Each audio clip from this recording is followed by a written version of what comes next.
гледате неделното интервју на Радио Слободна Европа, почитувани, наш денешен гостин е новиот правобранител Насер Зибери.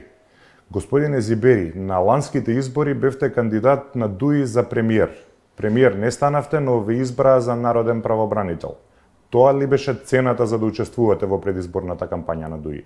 Не, апсолутно не се работи за никаква компензација во смисла на мојот ангажман. Јас доброволно прифатив да бидам номиниран за можен кандидат за премиер, но изборните резултати дадоа таква конфигурација и резултатот е тој што е. Се знае премиер кој е.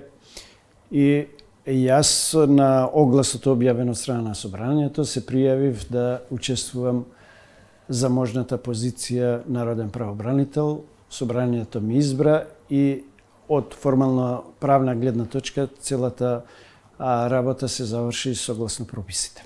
Ќе можете ли да ги одбраните граѓаните од власта со оглед на тоа што опозицијата, особено Алијансата за албанците, ве обвинува дека сте правобранител на ДУИ, а не на народот?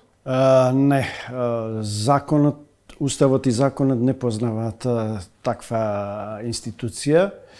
Народниот правобранител е орган на државата Република Северна Македонија, кој ги штити слободите и правата на граѓаните гарантирани со устав и закон. И во таа функција ќе биде мојот ангажман од оваа функција. Впрочем, законот во ниту една одредба не забранува кандидат кој бил номиниран за можен премиер да нема право да се кандидира за функцијата народен правобранител. Тоа е прво. И второ, законот за народниот правобранител вели дека народниот правобранител во вршењето на својата функција, должност и овластување е самостоен и како таков јас ќе бидам во извршувањето на моите надлежности. Но опозицијата не го спори вашиот професионален, туку вашиот етички кредибилитет. Да, овие забелешки кои се упатуваат од страна на Алијансата се само нивни предпоставки дека народниот правобранител нема да биде независен во вршењето на својата функција. Тие предпоставки често пати имаат алузии и не се основани од причина што народниот правобранител сега стапува на должност.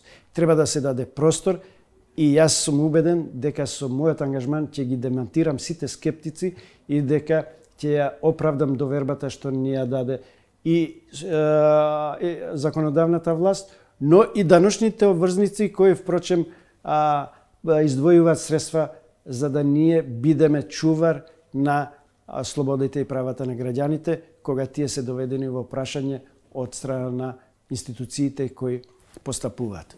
Ве прашувам ова и во контекст на тоа што најголем дел од представките до правобранителот се во областите правосудство и работни односи, при што за работни односи најчесто се жалат на дискриминација од политички причини. Ќе можете ли хипотетички да заштитите граѓанин кој се жали на повреда на човековите права од функционер на ДУИ? На секој граѓанин кој ќе се обрати до народниот правобранител или народниот правобранител по допрен глас ќе има сознание дека во управна постапка од орган на управа се загрозени или повредени правата, народниот правобранител ќе постапува, ќе отвори постапка и соодветно ќе реагира во рамките на надлежностите што ги има. Без пардон према било кој носител на јавна функција или вработен во орган на управа или единица на локална самоуправа или други органи и организации кои вршат овластување. Значи, народниот правобранител нема да има амнестија према ниту еден припадник на орган на управа или носител на јавна функција. Напротив, должноста наша е да ги штитиме правата и слободите на граѓаните. Кој ќе ви биде главниот сојузник во заштитата на правата на граѓаните? Јас мислам дека јавноста пред се. Јавноста ќе биде на некој начин и тој инструмент кој треба да врши влијание врз органите на управата, врз власта. Мислењето на јавноста за одредени феномени и настани во општеството, не може да го остават равнодушен ниту еден извршител на јавна функција. Напротив, сенсот за мислењето на јавноста за овие теми е многу битен и сметам дека јавноста ќе биде и поддршката на граѓаните ќе биде најголемиот сојузник во успешното справување со овие прашања. Најавивте дека со вашето стапување на функција народниот правобранител ќе добие нов лик. Што значи тоа?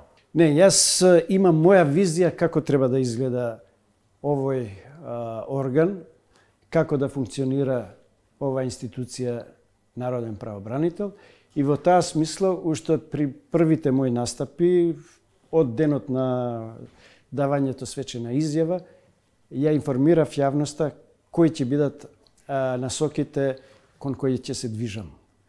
Тоа пред се мислам дека мора народниот правобранител да воспостави една подобра комуникација со јавноста и тоа преку средствата за јавно информирање. Работата на народниот правобранител треба да биде транспарентна и отчетна. Транспарентноста мора да се изведе преку комуникација со јавноста. И тоа и во делот на промовирање на слободите и правата, и во делот на заштитата на слободите и правата, кога тие се загрозени од действија, акти или непостапување од страна на органите на управата, државната управа и другите носители на јавни функции, кои согласно законот потпаѓаат под ингеренции на народниот правобранител. Ова е едната димензија која ќе биде столб на идното делување. Второ, јас ќе се обидам до крај моите надлежности да ги извршувам и да ги искористам сите инструменти кои законот ги дозволува. Сите постапки да се изведат до крај, се разбира таму каде што има заосновани сомненија и докази дека се повредени тие права. И соодветно да ги информирам, известам со соодветни извештај носителите на јавни функции и другите органи кои се надлежни да постапуваат за тоа.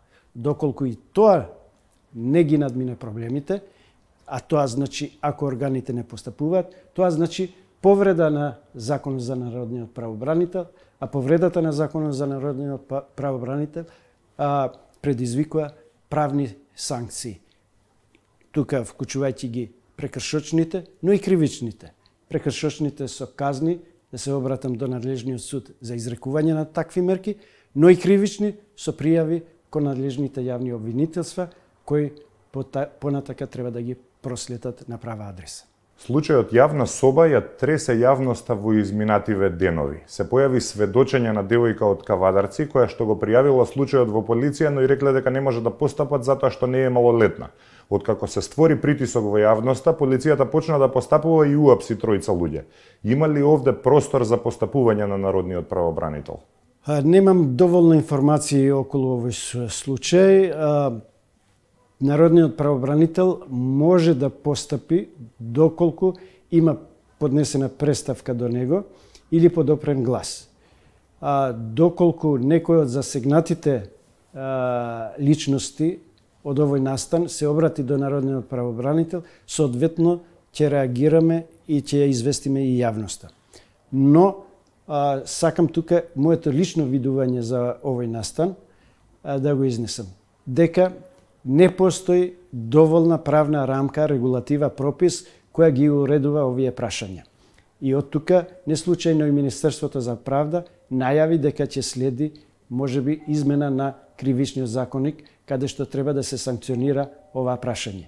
Тоа е едно. И второ, мора да се најде еден баланс помеѓу она што е право и слобода на граѓаните за електронска комуникација, но во исто време и заштита на правата и слободите на граѓаните, кога од тоа постапување и електронска комуникација може да бидат загрозени тие права.